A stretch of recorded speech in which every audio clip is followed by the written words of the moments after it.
Assalamu alaikum, dear students. Today I am here with a new summer internship program which is offered from Vienna Biocenter. Okay, तो आज मैं आपके साथ लेके आया हूँ एक समर इंटर्नशिप है जो कि वियना बायोसेंटर एक ऑस्ट्रिया का एक इंस्टीट्यूट है जो यूनिवर्सिटी ऑफ वियना के साथ एफिलिएटेड है। तो वो जो है ना साल में 2 दफ़ा समर इंटर्नशिप जो है ना ऑफ़र करता है। तो आज मैं उसके हवाले से बात करूंगा कि समर इंटर्नशिप के लिए आप कैसे अप्लाई कर सकते हैं और कौन कौन से स्टूडेंट एलिजिबल हैं। और उससे पहले आपको ये पता होना चाहिए कि ऑस्ट्रिया जो है वो एक यूरोप का कंट्री है और इसके लिए जो आपका वीज़ा जो लगता है वो शेंजन वीज़ा लगता है। तो अगर आपके पास शेंजन शेंजन वीज़ा है then you can travel in the Europe. Okay, Europe के आप बहुत सारे ऑलमोस्ट 24 to 25 कंट्रीज़ हैं जिसमें आप विदाउट एनी वीज़ा ट्रैवल कर सकते हैं। ठीक है, you have to just pay for the ticket. Okay, तो आज हम बात करते हैं कि आपने अप्लाई कैसे करना है। सबसे पहले आपने गूगल क्रोम पे आके लिखना है वियना बायोसेंटर समर इंटर्नशिप 2026। ठीक है, तो ये आप टाइप करेंगे तो आपने इंटर करना है। उसके बाद जो फर्स्ट लिंक होगा वियना बायोसेंटर समर स्कूल, इस पे आपने क्लिक करना है।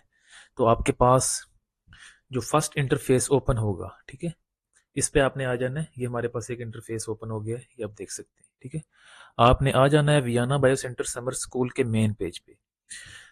तो यहाँ पे आप देख सकते हैं कि टॉप पे लिखा हुआ है Vienna biocenter summer school 9 week research program for life science undergrads at one of the Europe leading research center. ठीक है, यूरोप का ये बहुत ही अच्छा और प्रोमिनेंट रिसर्च सेंटर है, काफ़ी फेमस है। तो यहाँ पे आप समर इंटर्नशिप के लिए अप्लाई कर सकते हैं। अभी देखें तो यहाँ पे लिखा हुआ भी है कि कॉल नो ओपन, एप्लीकेशन जो है वो भी ओपन है और जो डेडलाइन है वो 11 जनवरी है। ठीक है, 11 जनवरी से यानी आपको पहले पहले इसके लिए अप्लाई करना है।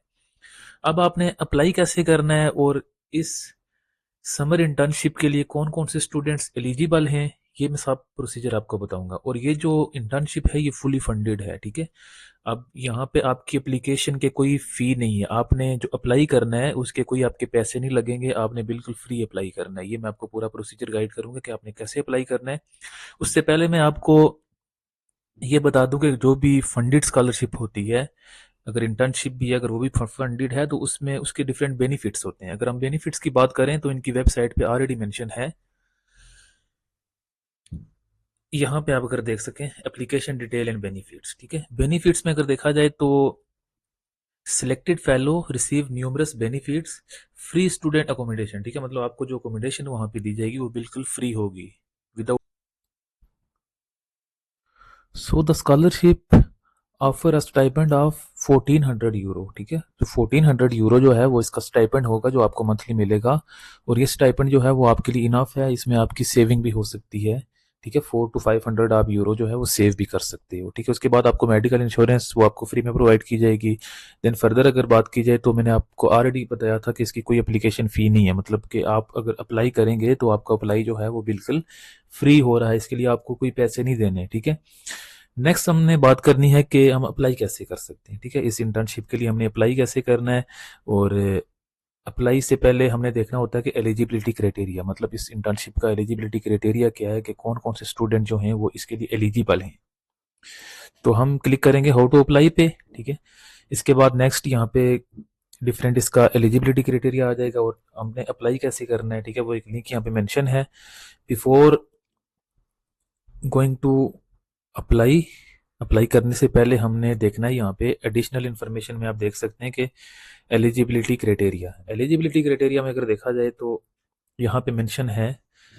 फर्स्ट ऑफ ऑल मैं आपको बताऊं कि only bachelor degree and masters degree student can apply for this scholarship. ठीक है, अगर आप बैचलर डिग्री कर रहे हैं और बैचलर डिग्री में कब आप इस स्कॉलरशिप के लिए इस समर इंटर्नशिप के लिए अप्लाई कर सकते हैं, if you have completed your 2 years of a university study. ठीक है, अगर आप एक डिग्री प्रोग्राम है यूनिवर्सिटी में जो कि 4 year का है। ठीक है, तो आपने क्या किया है कि उसके 2 years ऑलरेडी कंप्लीट कर लिए, मतलब आपके 4 सेमेस्टर हो गए हैं, तो उसके बाद आप इस इंटर्नशिप के लिए अप्लाई कर सकते हैं। और उसके बाद अगर आपने बैचलर डिग्री कर ली है और उसके and then you are doing your masters degree, तो मास्टर्स डिग्री का आपका 1 साल जो है वो यानी 2 सेमेस्टर्स आपके कंप्लीट होने चाहिए।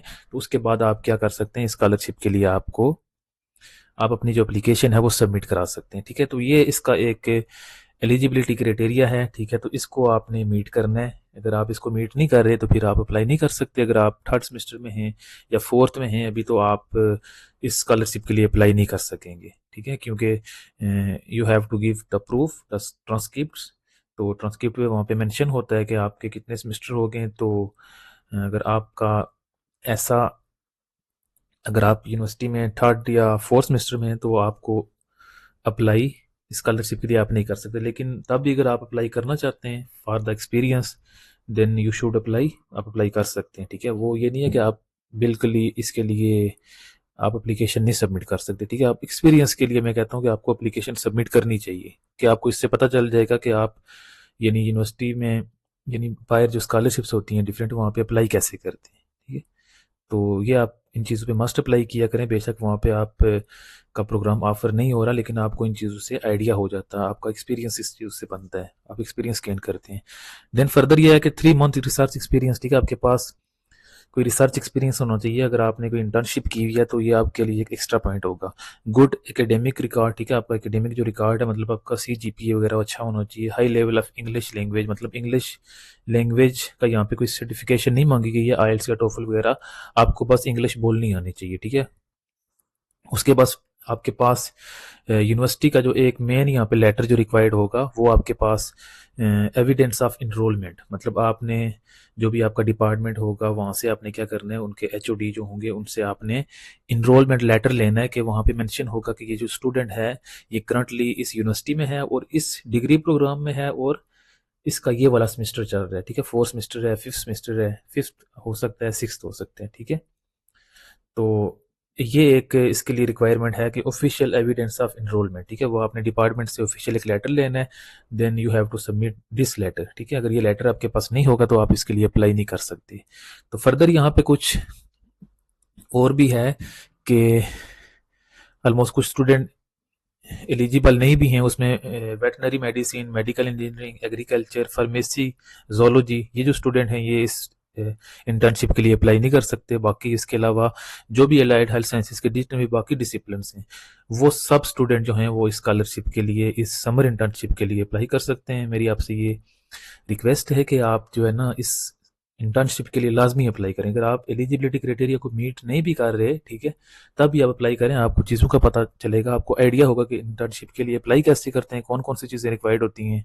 इंशाल्लाह next I will make a video on how to apply for this scholarship, ठीक है, क्योंकि बच्चों को आइडिया नहीं होगा कैसे अप्लाई करते हैं।